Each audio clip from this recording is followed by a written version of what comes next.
Hey guys, namaskar to all. Welcome to my fastest blog.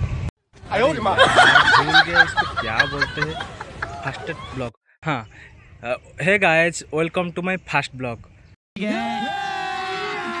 अभी मजा आएगा ना भिड़ो।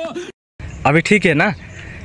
हाय गाइज, आप सबको पहले मेरा प्यार भरा नमस्ते, जय श्री महाकाल। मैं आज मेरा फास्ट ब्लॉग करने आया हूँ। मैं अभी राउरकेला में हूँ। ये मेफेयर के पास हूँ, मेफेयर वालको विलेज के पास हूँ। मैं आज मेरा पहला ब्लॉग करने जा रहा हूँ। मैं ओडिशा से हूँ, ओडिशा भुवनेश्वर से हूँ। पहले आप सबको जय श्री जगन्नाथ। तो मु आज मोर प्रथम ब्लॉग करिया जाउची। प्रथम ब्लॉग रे मु आपनकु माने इंट्रो जस्ट दबा को जाउची। मोर एटा न्यू चैनल मु आज तैयारी कली। तो ए चैनल रे मु ट्रैवल शॉपिंग तापर आगो को दुर्गा पूजा भी आसुची। राउरकेला केम दुर्गा पूजा से रिलेटेड आपनकु वीडियो वगैरह सब किछि देखेबी, शेयर भी करिवि। आपण माने भी आगो देखिबे। आपण मानक मु राउरकेला दुर्गा पूजा देखेबी। राउरकेला केमती सब मंडप हुए। राउरकेला बहुत सारा दुर्गा मंडप अच्छी, बहुत सारा भल डेकोरेशन भी हुए, भल पूजा भी हुए।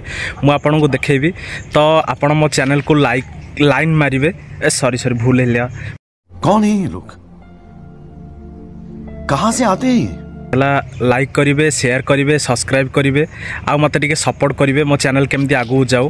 तो आपण एतिकी सपोर्ट करिवे मते।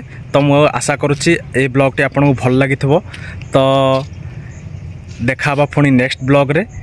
जय श्री महाकाल, नमस्कार।